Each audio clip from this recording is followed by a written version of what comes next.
Hi everyone, welcome to another session of Chat with Chamindra, and I have today a very special guest in Nadini Sahabandu with me. Nadini and myself also, we also know each other for a long time. We have been studying in the same uni, and we've been following the same area of learnings and expertise, and I mean knowledge. And before we start, let me give a small introduction to Nadini. So, Nadini, you might be knowing her if you are in the business analysis domain. She is someone you should really definitely know.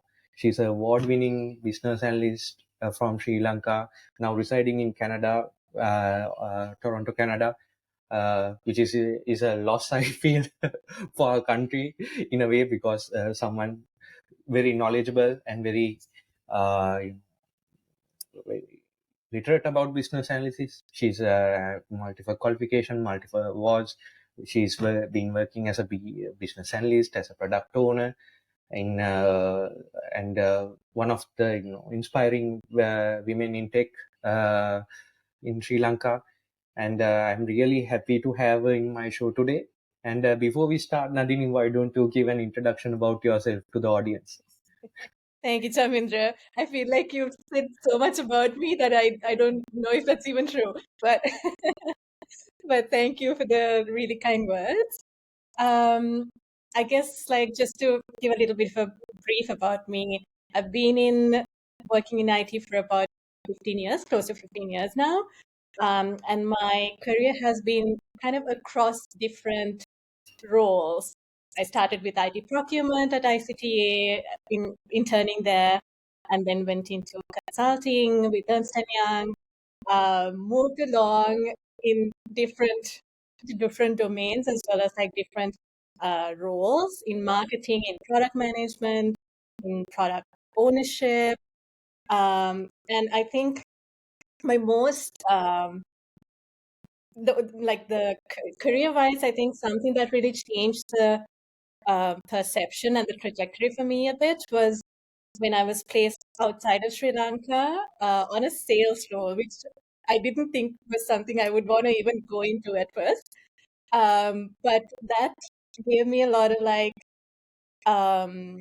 footing, understanding of like the actual customer side of things. And then I came back to Sri Lanka, joined with one of my previous companies, Mitra, and the founders there were also very supportive of me, like getting a lot of exposure in front of the clients. So that again was something I really value. I'm very grateful to them for giving me that opportunity as well. And that kind of brings me to what we are going to be talking about today as well. So we'll get into that, but a lot of like customer facing in different domains, which I value to date and like gives me a lot of like perception, as well as you know when we do like customer journeys, when we do solutioning, all that has really helped me to bring parallels from different domains. So just a little about me, but yeah. Super, super. So we are coming to our topic, as you said. It's a very unique one, which is close to myself as well, close to my heart, because as business analysts, we have been looking at different type of users, and what we do is we gather requirements and give the team of developers and tech people to develop. But sometimes what we do is we seem we are not sure if we are covering all the type of users who will be using the system. We are concentrating on a set of users only. That's where I think our topic will also come into play. So what the topic we are talking about today is about accessibility and inclusive design for everyone, when you're designing systems. So this is something that you know before we start, what is that for you? And what is inclusivity, and what is there's accessibility of various systems? What is mean to you, and what do you think about it before we start going drill down to more to the topic? Of course, that's a very good kind of area to start with, especially because the whole understanding and awareness about accessibility, when we think about it, we first think of a person in a wheelchair, right? Like we think of the icon that we see for accessibility, like that's what usually first comes to our mind. But if we really look at it, it's a lot deeper and broader than that. When we say accessibility, it's about reach. It's about how we access something, not just as someone with a disability, but just in general. Um, but again, like when we like inclusivity and everything included, a disability, if we take it from that perspective first, a disability can be a permanent disability, a temporary disability, or a situational disability. So this like situational disability, like people ask, what do you mean by that? Like what does it even mean? If we think about like a permanent disability, we could maybe say someone in a wheelchair who's broken their leg or something like that. So it's more like a long-term thing. And someone who has gone through a surgery or sports injury rather, that could be a temporary disability because then they're working towards recovery and eventually will recover. A situational disability or situational restriction would be something like, oh, we've gone to the grocery store, have a huge bag of groceries in our hands, and that limits our mobility. So most of the time what we do, like as someone in the IT industry, when we're designing solutions, we think, okay, people with disability isn't really in our scope, right? And we are just designing a solution for just this set of people. But when we consider these like permanent, temporary, and situational disabilities, how well is the system really supporting even that scope? Let's say the scope isn't for people with disability, but what if they're having a situational restriction, mobility restriction in certain situations? So this is something we don't tend to think about much. But I think over the years, this has changed quite a bit as well. And there's a lot of regulations out there. There's a lot of guidance out there in terms of inclusivity and designing for everybody, designing for every like all situation. Even if we like sometimes think about using the phone without using our hands, like because of Siri and all this, like it has become a lot easier for us to like it's not just one mode of accessing the phone, right? So it's just like these little things. As people in IT or in general, even when we are aware about what it means, I think that creates a lot different perspective about how we even behave in society. Uh, that's something personally for me, like that has impacted me a lot. And like you said, it's very close to my heart as well because of the projects I've been involved in, as well as my personal experience in like social services kind of thing. And it's a lot of cultural perspectives as well as cultural differences um, in how we think about the same thing. So for example, I've been involved in like social services sort of events back in the day when I was much younger, where I got to closely like work with a family, a mother who has had a child with a disability, and the way that they thought about how to take this child was she is not able to do anything without me, so I need to be with her 24/7. I won't be able to do a job, I won't be able to do anything else, I'll just be with her throughout 24/7.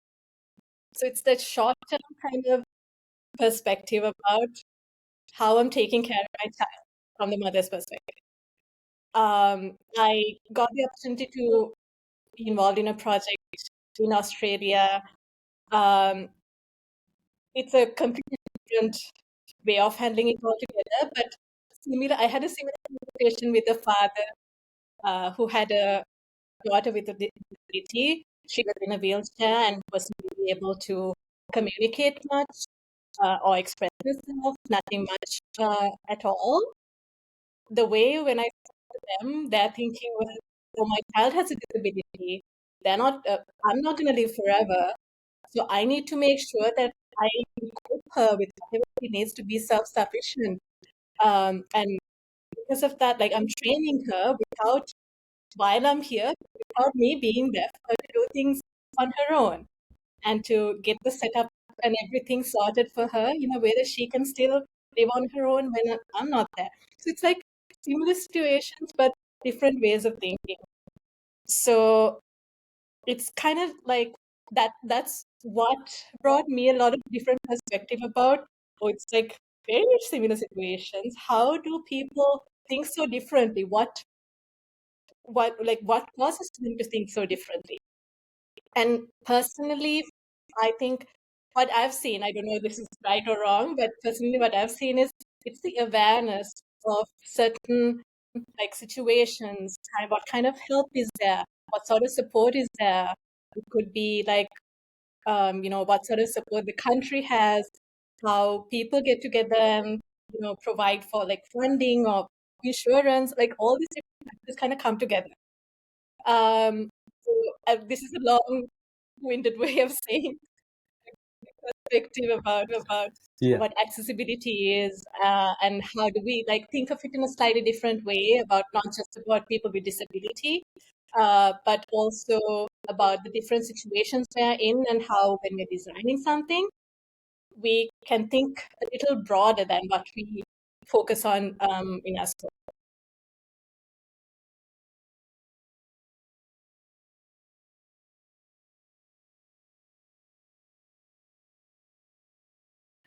It is something that we should think about. Like technology is for all, right? It's not limited to a few people, right? And back in the day when we are doing, any technical guy will say when they are doing their studies initially, they were taught about ergonomics, right? They were taught about ergonomics, human computer interaction. Those things are subjects and things that you learn in your basics when you learn about technology. Somewhere down the line, people tend to forget those learnings, those those foundations, and think about the main system only, main way to cater to certain amount of people only. And I kind of feel it's like something where you focus only on the rich people and forget about the poor, when you're doing other sort of domains, business or other domains, not just technology only. And that's really nice what you told. I mean, those kids, I mean, what you told about, gave introduction about kids, those kids might also want to learn to how to use a computer, you know do things that other people are doing. They don't want to be left out, right? So when you are when you are designing a system, it is really important that you do that, cater into those kids and those communities as well, isn't it? So Absolutely, yeah. yeah, why do you think people, I gave some, from your experience, why do you think IT organizations, they are not thinking about this area that much? I mean, are they conveniently forgetting that, or they think that's a market that we can't, tap into and, gain many business, profits or, any revenue? What are your Uh, thoughts on that? Actually, I think back in the day, it used to be a very costly affair if we had to design a solution for something, that's out of the ordinary and catering for people with different abilities, right? Because it's about like different um, devices, like different types of keyboards or different ways of like input devices. And like it used to be a costly affair, but it's not the case anymore. Like things have really changed over the years. Uh, I think when I got introduced to it, it was like around 2017, maybe a little bit before that. There's something called Web Content Accessibility Guidelines. And there's like 4 different principles about how things are perceived, like different 4 different principles. It doesn't come to mind right now to me, but it's about making sure that um, when we are designing something, we're thinking about different situations and catering to a broader audience than what, just one type of audience. And especially this is important when it comes to like, let's say, government organizations, websites, or solutions, because you're catering to the general public, right? So general public can consist of different types of people, different abilities. So exactly, exactly. So back in the day, this was something still limited. But like there's this whole conversation about diversity, inclusion, like, hot topics these days as well. But there's these have been like the creating the conversation and creating awareness for people about what the different abilities are. Sometimes we think about disabilities as something that we always see, but it's not the case. Like there's intellectual disabilities or different ways of thinking, like things like ADHD. We talk about it a lot more now, but back in the day, we wouldn't, like maybe about 2 or 3 years ago, we wouldn't really have even heard much about it, right? And these conditions are things that like we were not aware about it before, but now there's more talk about it, and there's also more solutions catering towards it because there's more talk about it. And we are also learning, I think, if I remember right, about 15% of the world's population has some sort of a disability, like a permanent disability, right? And in countries like,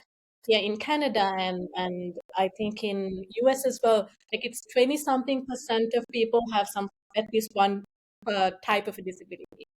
So maybe these numbers are higher now because we have more ways of like gathering data and stuff as well. It might be that, but still, it just shows how important it is for, like when we are designing something, or when we are like, it's not just about like IT solutions per se either. Like even if we are creating some sort of a, I don't know, marketing program or like business program or anything, like there's so much more to think about than just the normal, like what's considered the normal way of doing things, right?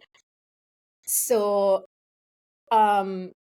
to go back to your like original question about why this maybe is being ignored a bit. Um, Back in the day, it was more costly. Now things are being made more available. There's like all these like auditing tools, like or web content accessibility guidelines. There are auditing tools that's freely available online. That gives you an idea about like, okay, these are the areas that you can improve to cater to a big audience. Um, little things like how we use filters that can impact our users quite a bit. One example that I remember very well was when I was working on this project, again, the Australian project I was referring to, we did kind of like a usability test, but a prototype with just basic screens, not a lot of functionality that has really been implemented. The logic hasn't been implemented, but just basic screens.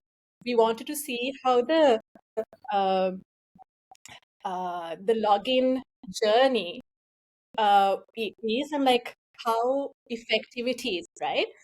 All we wanted to see was for a person with a disability, what do they do? Like when they see the screen, what are the steps that they're going to follow? So this was my first day in the project. I went and just sat and like just observed. There was another person who was actually kind of evaluating how this person, the person with a disability, was going through the screens and navigating it. Um, I can't remember exactly what the condition was that he had, but he wasn't able to move. Like he was just looking at the screen. Very difficult to even converse. And he like something was distracting him, and we were like the other person. So I didn't know so much about the system at the time. The other person that was there, she was directing and trying to guide and telling that person to, okay, press this. This is how you get into the system and all that. but they weren't able to follow those steps. They were too distracted. And to find out, the reason was because the color that was used on the website.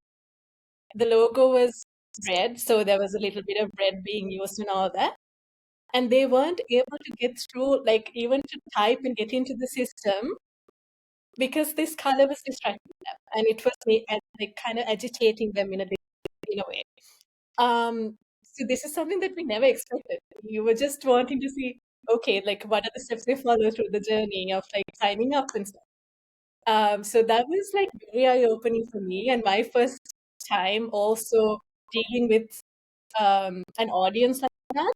And along the way, there's been a lot of like that I learned from them, and how like you know how to be more considerate with people around us. When like like you and I, like it's not about having disability, but like situationally, what matters to you. So these are things, the scenarios that we sometimes don't consider. So yeah, sorry, I forget the question that originally. No, that's correct. But I mean, what your your thought process is correct. People do that, but some people shy away from that. Mm-hmm. Why do you think they do shy away from doing this? So what are your, uh, you know,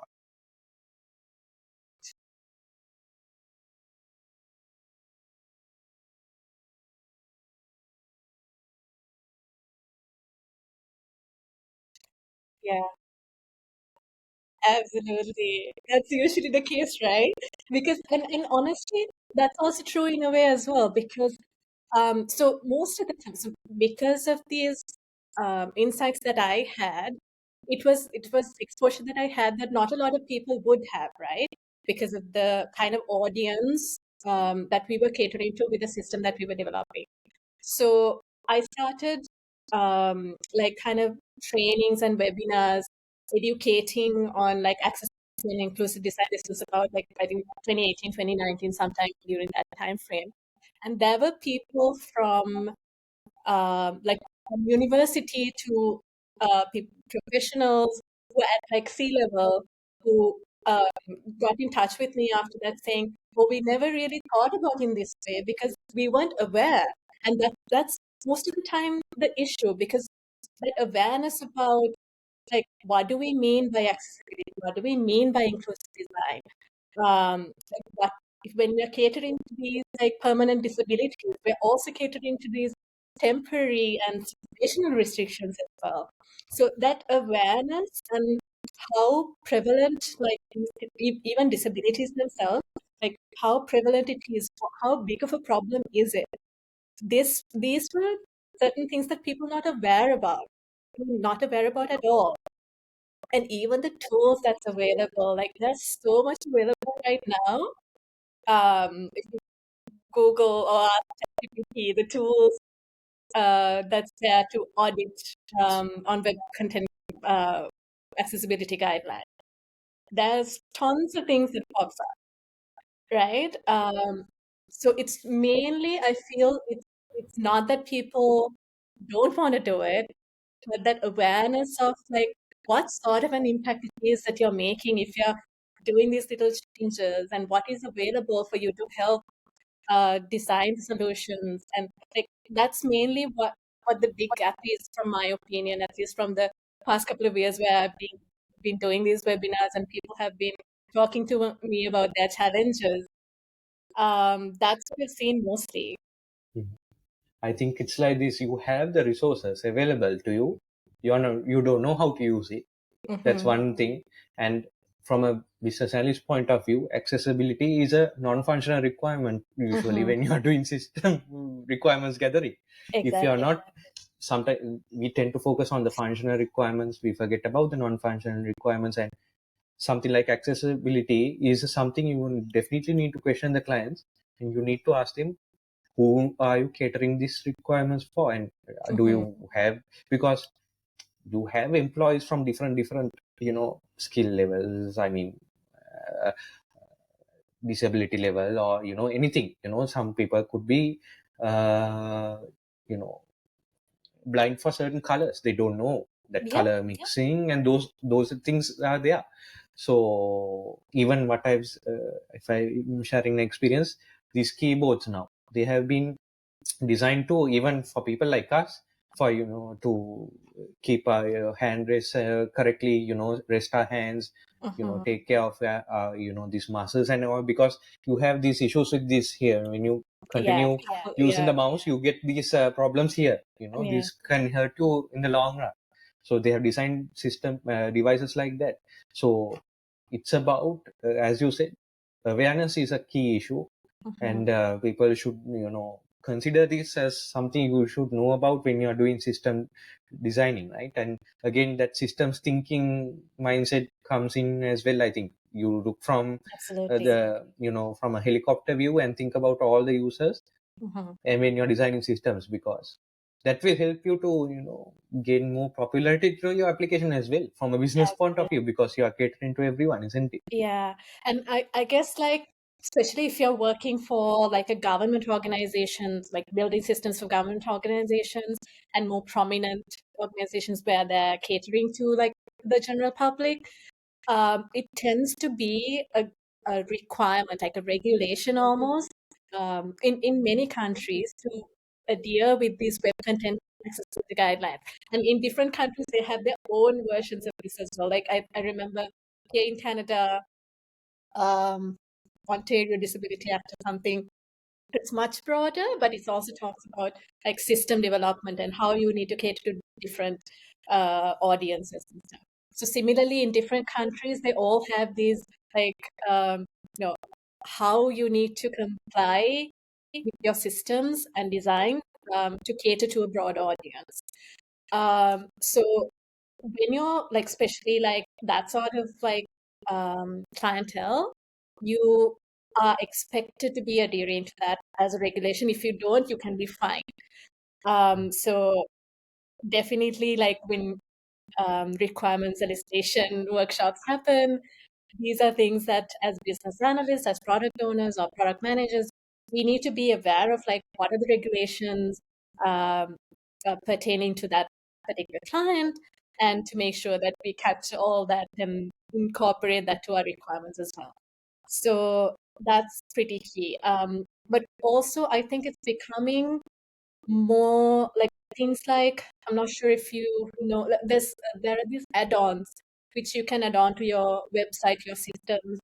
One I remember particularly is UserWay, where it caters to like um, it's an add-on that caters to like contrast, like changing the contrast of your website so that you can cater to different people with different capabilities, um, and increasing the text without impacting the design, like different things like that, all text um, for the images and stuff, like all these kind of things are built in. So they have done like a lot of research and develop these add-ons to be able to like anyone can basically add on to their website and create those like cater your website to a bigger audience just with that.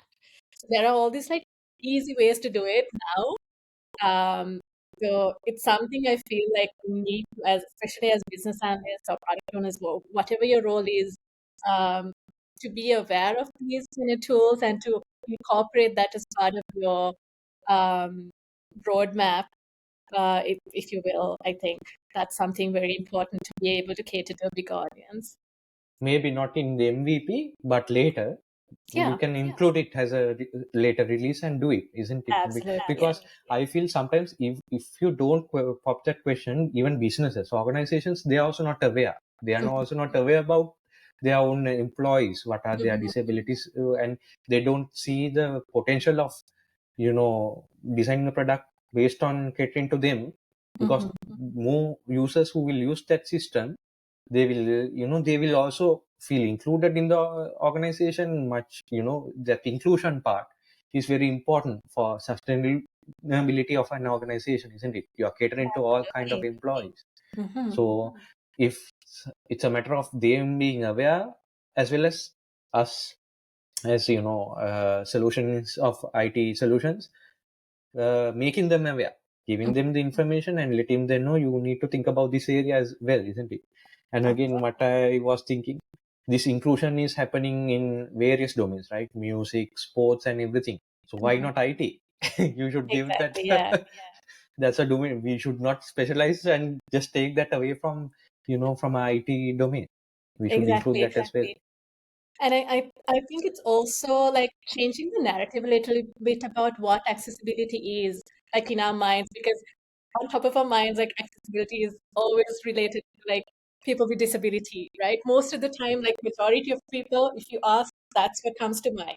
And like personally, that was what it was for me as well when I started off with these things, right?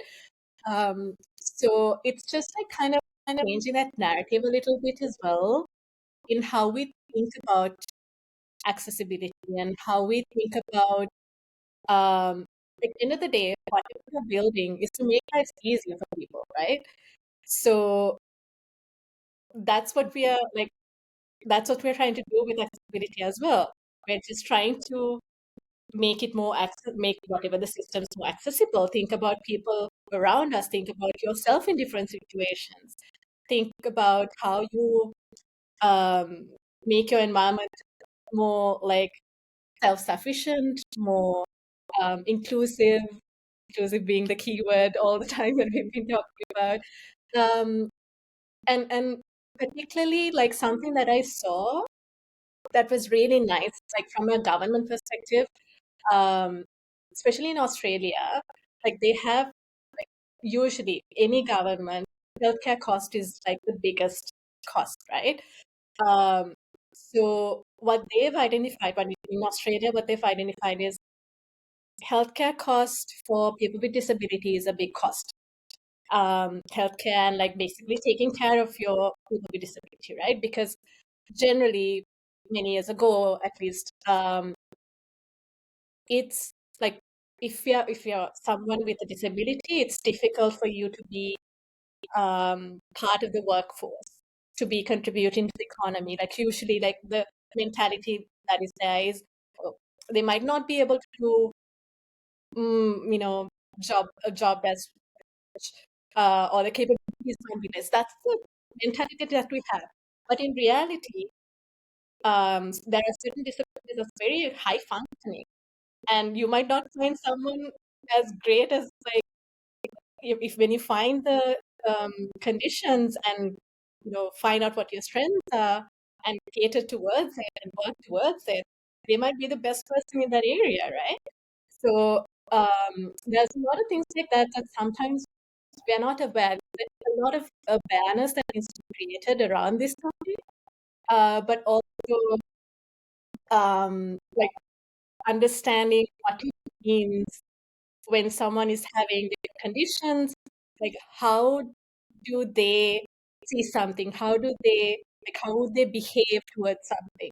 It's just that awareness of overall, I think, and especially with like access to information and all that right now, it's becoming more of something that we talk about, something that we are more conscious about. So I think that's a very good thing. Yeah. So when you talked about the cost, my next question also was coming down through those lines. I mean, countries like Sri Lanka, right? The biggest problem issue they will raise is the cost, right? We don't have the funding to design systems in that way to cater to everyone. But it's not about doing hi-fi systems, right? The small change, right?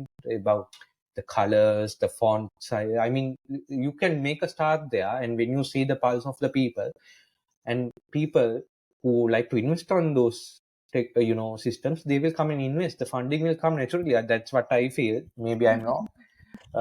When you show that that uh, passion to get everyone in to use this application, right?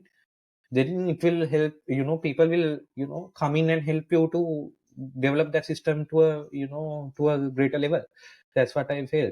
And Another thing Um, that I wanted to ask, yeah. yeah, even yeah, you go ahead, Denali. No, just kind of piggybacking on what you were saying, Chamindra. I think mostly when, like, especially when it comes to like private organizations and all that, when you're starting a project, it's about the ROI that you get, right? So how much are we spending on it? What's the ROI we get on it? And obviously, any project basically follow the money, right? You figure out what the revenue streams are. How is that going to impact you? Something that we fail to do, though, is to understand the impact of these kind of changes that we do. Like, it's depending on what sort of a space you're in, it might bring you value, it might not bring you value. But it's about understanding that scenario and figuring out whether um, like it's something to go forward with. So um, especially like I was talking about like this, like how Australia had identified uh, that people with disability is a big cost. And what they did with that is, because they did that analysis and they understood what their data, right? What they did was they converted that, like that cost center, in a way where like people with disability could contribute back to the economy. They are self-sufficient and they're more inclusive in the society. And that's what like it basically came as a funding mechanism. Uh, we are used to like insurance and like healthcare being funded and all that sort of thing, right? But how they thought about it was different. It was not just about funding for the healthcare need, but they're funding for a person just like you and I. They also have their goals, right?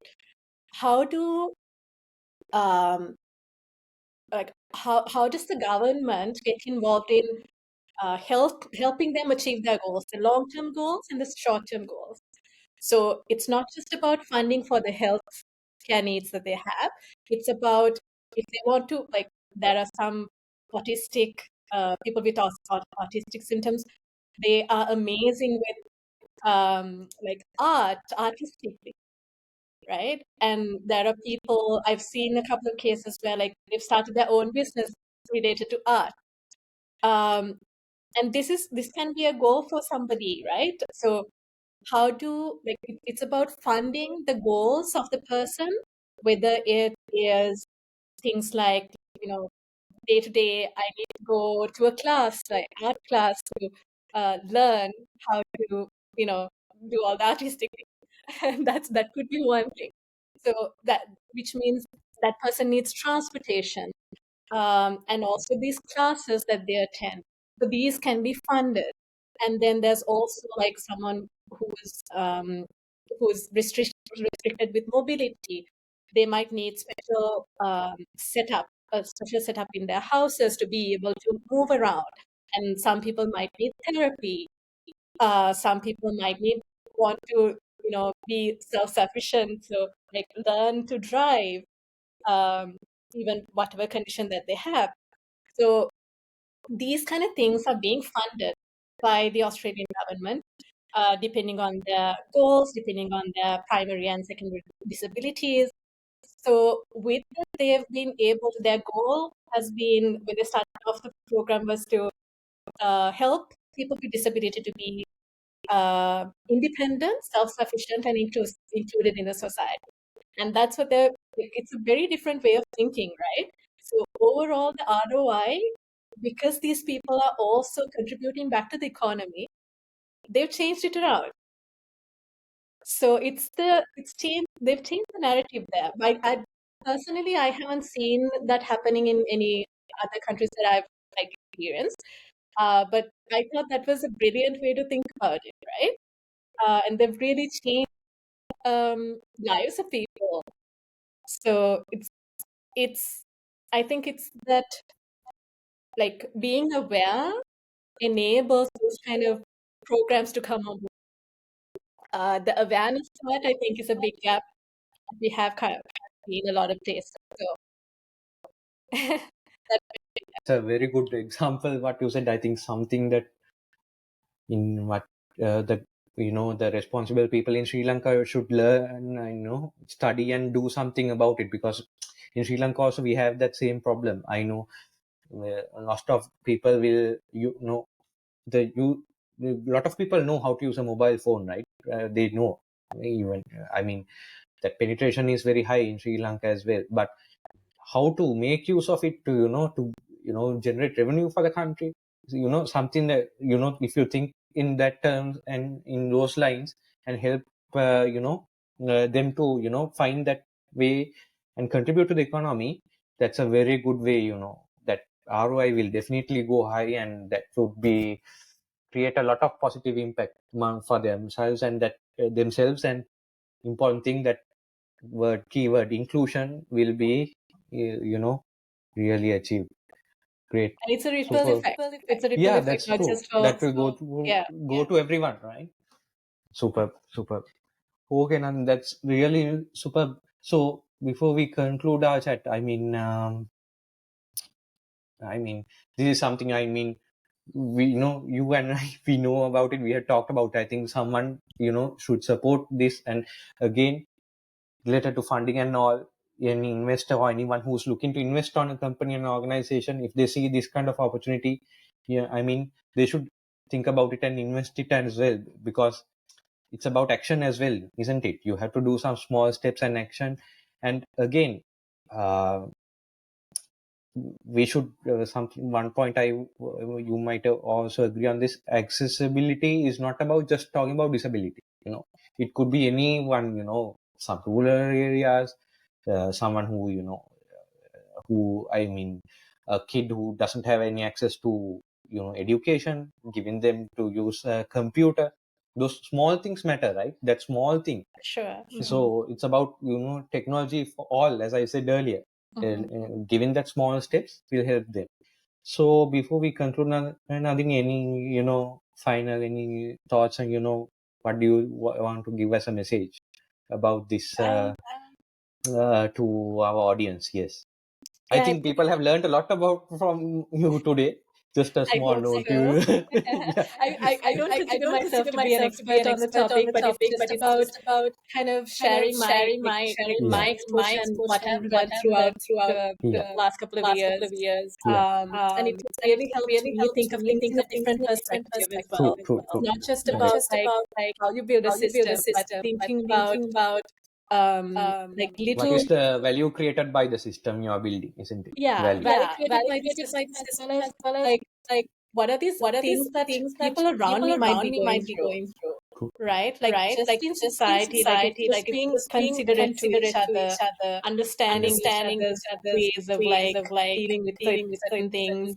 How the same thing I might be like really impressed about might not really be very impressive to another person. So just little things, but it's just like a different perspective of and broader perspective of um, how the same thing might impact in many different ways to different people, right? So I think as a message, one thing I would say is just curiosity is what creates like helps us to learn about what's going on around us, right? In terms of accessibility, if there's, I'm always happy to share whatever I've learned along the way and whatever I try to incorporate. And it's one of my areas of passion as well. So I'm always like available if anyone wants to reach out to talk about it, to get some ideas about how we can design like the accessibility as well as like inclusive side of things, or anything for that matter. Just curiosity. Uh, there are so many tools out there right now, ChatGPT or DeepSeek or whatever it is. And there's so much to learn about these different situations as well. So just be curious and keep learning. I think that's what keeps us moving forward as well. True. That's super. And I feel, uh, just another point to conclude. What if this happens to me, right? You have Exactly. to think about like that way. But Yeah. if what if it happens to me, how I am going to use it? Will I be left alone in the dark when others, go ahead with all these AI tools and everything? They go with all this. I mean, if I if it happens to me and if I have been left out, what it feel? What are But my thought however, process? yeah, Yeah, exactly. you will feel sad and you feel left alone, right? So if you think about those lines and support and looking lines when you're doing the building systems, IT system, I think you have come halfway to achieving that goal, right?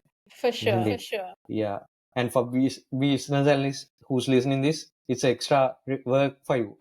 I think. It's But it's extra better. I work, mean, but then it's like as a it's business something analyst, it's like it will help you, right? In the long run, you have thought about this, and your clients will also think about it and say, okay, we never thought about it. This guy and this girl is bringing this area that we have not thought of. Yeah, and we are opening an area that we have not thought of, that we can help the community as well as build our system to a wider range of audience, right? So it's about making them aware and asking the right questions and getting the right inputs to build the system, isn't it? and Great. putting yourself in their shoes, in your Their audience's shoes. shoes. So Definitely. that's basically what you're doing as a business analyst, Yeah, right? So actually, it's work. Sorry, correct, correct. but no, All it's good. just a different, Yeah, yeah, yeah, it's broadening your good. audience and putting yourself True, in their true. shoes. It's a non-functional requirement, isn't it? It is, Non-functional requirement. You have to cater to that. yeah. Great. So great. That was a really great, good conversation, Nadini, on accessibility and inclusivity of technology. And you shared some great thoughts. And I'm really thankful for you for coming on. You're in a different part of the world at different time zone as well. I'm taking a lot of time from you at this time of the day. Thank you so much for accepting my invitation and joining in and sharing your knowledge and experience.